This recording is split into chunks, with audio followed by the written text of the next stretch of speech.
এই গুনাহ থেকে পরিত্রাণ পাওয়ার জন্য সবচেয়ে বড় অ্যান্টিবায়োটিক ওষুধ হলো আল্লাহর ভয়। কার ভয়? আল্লাহর আযাবের ভয়। জোরে কোন কার ভয়? আল্লাহর আযাবের ভয়। আল্লাহর আযাবের ভয় যার ভিতরে থাকবে ওই লোকটা কোনোদিন গুনাহের দ্বারে কাছেও যাবে না। আল্লাহ বলেন গুনাহের কারণে আমি আল্লাহ জলোচ্ছ্বাস দেই, ভূমিকম্প দেই, লু হাওয়া দেই, যত রকমের দুনিয়ার জমিনে মুসিবত আছে সব তোমাদের গুনাহের ফসল। এই গুনাহের কারণে আমি আল্লাহ রাগ হয়ে গিয়ে আযাব গজব তোমাদের উপরে ঢেলে দেই। নাউজুবিল্লাহ। মদিনার মধ্যে ভূমিকম্প হয়েছে, হঠাৎ করে মদিনা শহরে ভূমিকম্প। রসুলের সাহাবী ওমর ঘর থেকে বের হইয়া একটা লাঠি হাতের মধ্যে নিয়ে মদিনা থেকে বাইর হইয়া মদিনার প্রান্তরে এসে লাঠি দিয়া জোরে জোরে আঘাত করে, এরে মদিনার মাটি, তোর কি শরম নাই? তুই কি নির্লজ্জ হয়ে গেছ?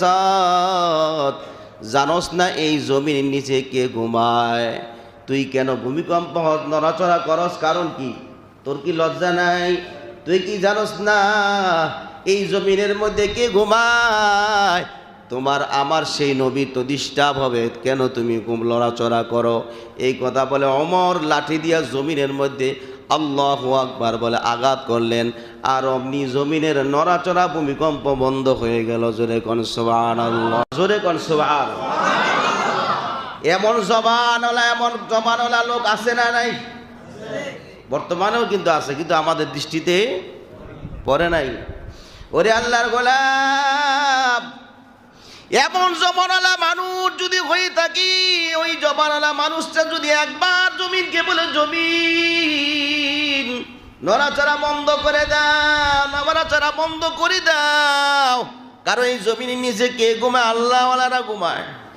আমাদের বাংলাদেশের জমিনের নিচে লক্ষ লক্ষ আল্লাহওয়ালারা শুয়ে আছে, ঠিক কিনা জোরে কয়? যাদের কারণে, যাদের বরকতে আমাদের এত বড় ভূমিকম্প হওয়ার পরও আল্লাহ আমাদেরকে বাঁচায় দেন। জোরে কোন সুবহানাল্লাহ। আলা ইন্না আউলিয়া আল্লাহ